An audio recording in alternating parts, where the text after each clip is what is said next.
Hello बच्चों, आज हम बीएससी फर्स्ट ईयर की इनऑर्गेनिक केमिस्ट्री पढ़ रहे थे जिसमें हमारा टॉपिक चल रहा था परमाणु संरचना। पिछले लेक्चर में हमने कक्षक और कक्षा के बारे में अध्ययन कर लिया था।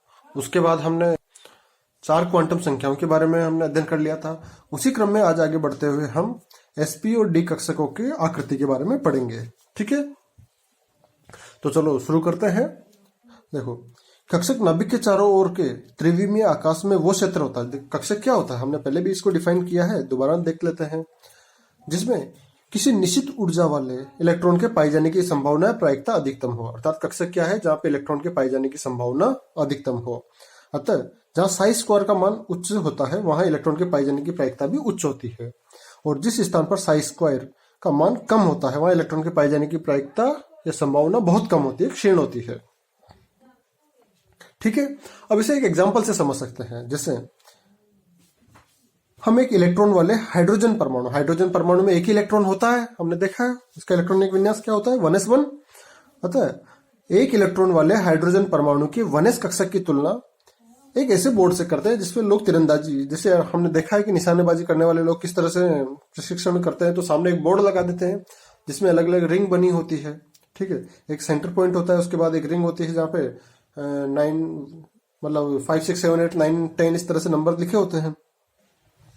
तो देखो, इस ऐसे बोर्ड के बीच में एक गोल टारगेट होता है, एक पॉइंट होता है बिल्कुल सेंटर पे। जैसे ये है, इस तरह से होता है, तो इसके बिल्कुल सेंटर पे एक पॉइंट होता है। ये हमारा क्या टारगेट होता है। और जो लक्ष्य भेद रहा है या निशानेबाजी कर रहा है उसका टारगेट क्या होता है कि उसमें जो तीर चलाए या जो गन से शूट करे उसको, उस पॉइंट को शूट करे। और जो प्रत्येक जो निशानेबाज है वो उस लक्ष्य को भेदने का प्रयास करता है। इसलिए लक्ष्य में घेरों की संख्या बहुत अधिक हो जाएगी, और कुछ ही प्रारंभिक प्रशिक्षणार्थी ऐसे होंगे जिनका भाला या तीर लक्ष्य से अधिक दूरी पर जाएगा। अतः लक्ष्य से अधिक दूरी पर छिद्रों की संख्या बहुत कम होगी। बस इस बोर्ड की तुलना हम साई स्क्वायर से कर सकते हैं, जिसमें बीच का लक्ष्य उनका नाभिक है और उसकी परिधि का वो क्षेत्र जहां साई स्क्वायर अधिकतम है, अर्थात इलेक्ट्रॉन के पाए जाने की प्रायिकता अधिकतम है। क्योंकि इलेक्ट्रॉन एक तरंग भी है, ठीक है, हमने देखा था इलेक्ट्रॉन की कणीय प्रकृति भी होती है और तरंगी प्रकृति भी होती है।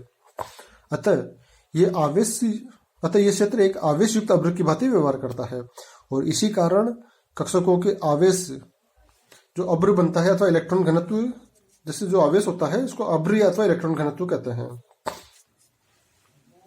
देखो, यहाँ पे हम समझते हैं हाइड्रोजन परमाणु के लिए अगर आर और साई स्क्वायर के बीच में ग्राफ खींचा जाए तो कैसा प्राप्त होगा। देखो यहाँ पे देखते हैं, साई स्क्वायर और आर के बीच में ग्राफ खींचे तो एक इस तरह से प्राप्त हो रहा है, यहाँ पे देख पा रहे हैं हम।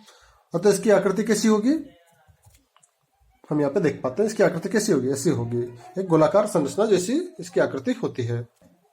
अब देखते हैं, इसी प्रकार अगर n बराबर 2 तथा l बराबर 0 है, l बराबर 0 का मतलब क्या हुआ, s कक्षक, अर्थात 2s कक्षक के लिए उसके लिए साई स्क्वायर और आर के मध्य एक ग्राफ खींचे तो वो किस तरह से प्राप्त होगा, उसके लिए भी हम यहाँ पे देखते हैं। हम ग्राफ प्लॉट किया साई स्क्वायर और आर के बीच में, और नाभिक से वह दूरी जिस पर साई स्क्वायर का मान 0 होता है, अर्थात जहाँ पे इलेक्ट्रॉन पाए जाने की प्रायिकता 0 होती है, वो क्या कहलाते हैं, नोडल तल कहलाते हैं। देखो, नोडल तल के बारे में क्वेश्चन पूछा जाता है कि नोडल तल किसे कहते हैं, जहाँ पे साई स्क्वायर न्यूनतम हो या 0 हो। देखो, हम यहाँ पे देखते हैं, जब ग्राफ प्लॉट किया तो एक कर्व तो आ रहा है यहाँ से यहाँ पर, फिर एक दूसरा कर्व आ रहा है घूम के यहाँ पर, तो ये पॉइंट क्या कहलाया हमारा, नोडल तल, जहाँ साई स्क्वायर, देखो यहाँ पर जो आ गया उसका मतलब क्या, इस लाइन पर आ गया, साई स्क्वायर 0 है। अतः 1s और 2s कक्षकों के मध्य के स्थान में इलेक्ट्रॉन पाए जाने की संभावना 0 होती है। ठीक है, आगे बढ़ते हैं। 1s और 2s कक्षकों की आकृतियां निम्न प्रकार प्रदर्शित करते हैं। कैसे करते हैं, 1s कक्षक है और ये 2s कक्षक है, तो यहाँ पर बीच में इलेक्ट्रॉन पाए जाने की प्रायिकता क्या है, बिल्कुल 0 है। ठीक है, अब इसी प्रकार p कक्षकों के बारे में समझते हैं। इसी प्रकार यदि n बराबर 2 और l बराबर 1 हो, मतलब l बराबर 1 का मतलब क्या हुआ, p कक्षकों की बात कर रहे हैं तो 2p कक्षक कहलाते हैं।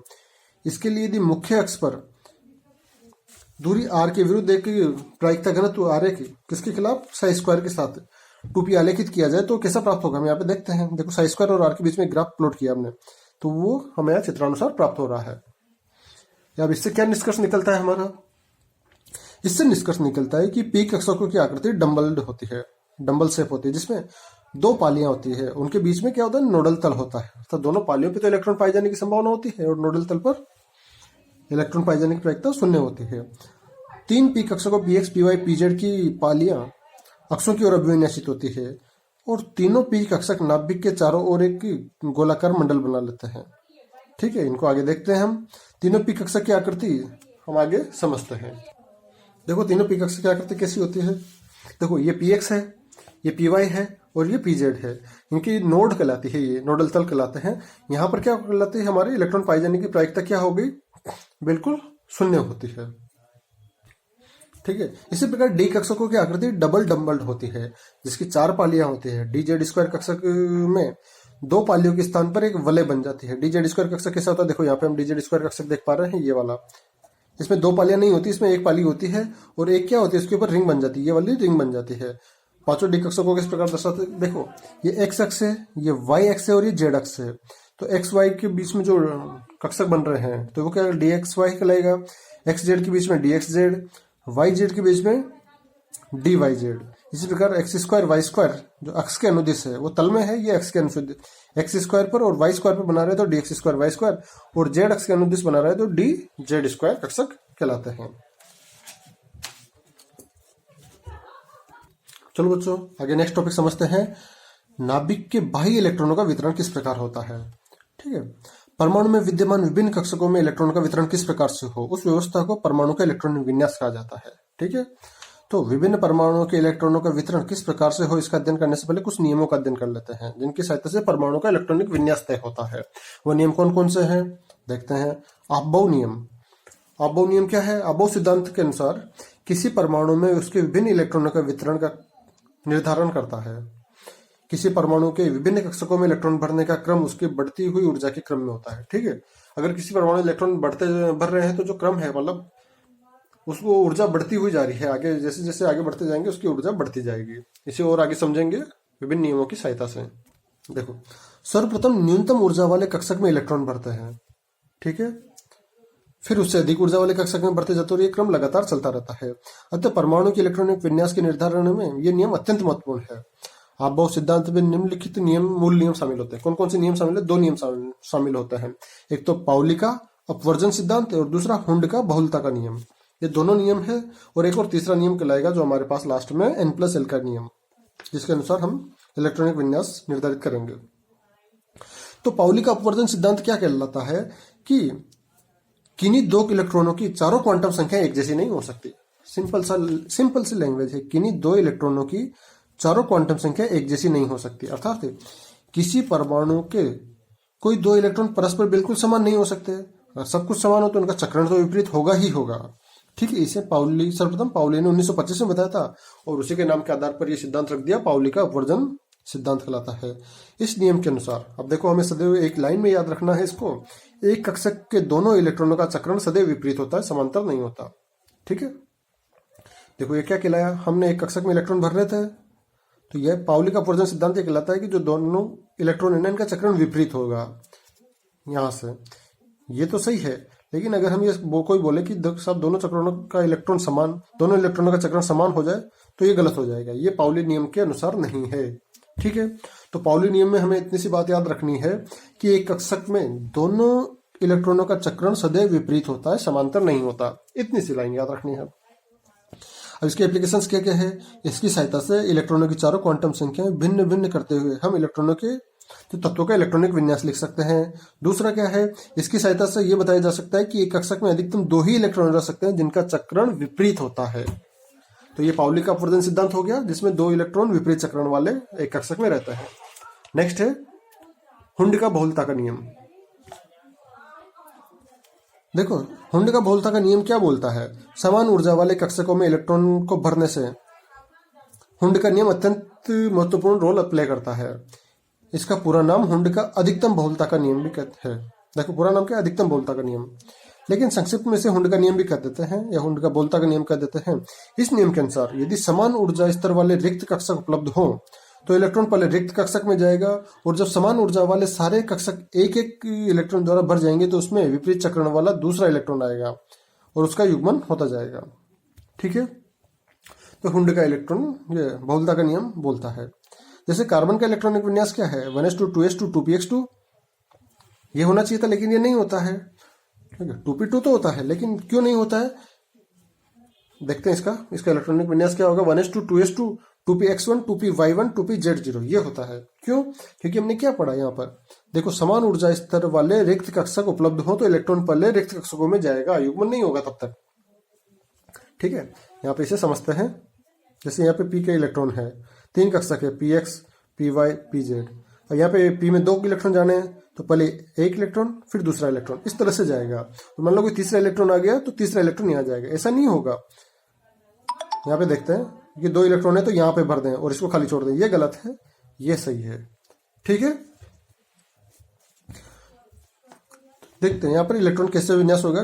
पी कक्षकों में आने वाला पहला इलेक्ट्रॉन तो पीएक्स कक्षक में जाता है, लेकिन दूसरा इलेक्ट्रॉन पीएक्स कक्षक में जाकर पहले वाले इलेक्ट्रॉन के साथ युग्मन नहीं करता। ठीक है, एक मिनट,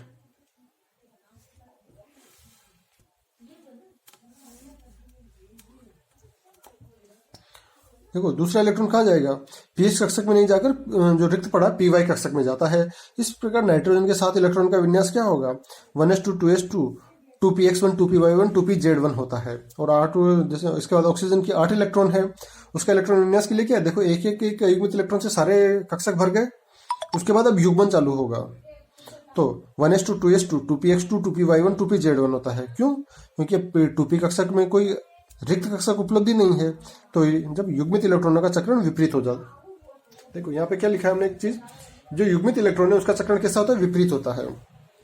लेकिन अयुग्मित इलेक्ट्रॉन सदैव समानांतर चक्रण वाले होते हैं, इसमें कुछ विनिमय ऊर्जा के कारण देखो समांतर चक्रण वाले होते हैं। जिससे यहाँ पर ये 3 इलेक्ट्रॉन भर रहे हैं, एक बार यहाँ पे समझते हैं। यहाँ पे ये ऐसा होगा, ये ऐसा होगा, ये अगर इसको बोले कि विपरीत चक्रण वाला हो जाएगा तो ये गलत हो गया हमारा आंसर। तीनों इलेक्ट्रॉन जब तक अयुग्मित है, एक एक कक्षक है, तब तक समान चक्रण वाले रहते हैं। लेकिन अगर जैसे ऑक्सीजन का 8वां इलेक्ट्रॉन आ गया तो वो कहाँ चला जाएगा, इस कक्षक में युग्मन होगा और विपरीत चक्रण में रहेगा। ठीक है, चलो इसके बाद देखते हैं हम n+l का नियम।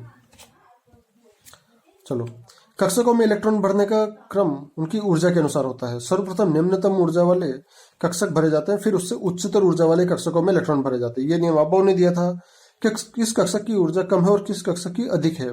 इसका निर्धारण करने के लिए अब्बाउ ने n+l का नियम सुझाया था, जिसके अनुसार जिस कक्षक के लिए n+l का मान निम्न होगा वो कक्षक पहले भरा जाएगा, और यदि 2 कक्षकों के लिए n+l का मान बराबर हो तो वो कक्षक पहले भरा जाएगा जिसके लिए n का मान कम हो।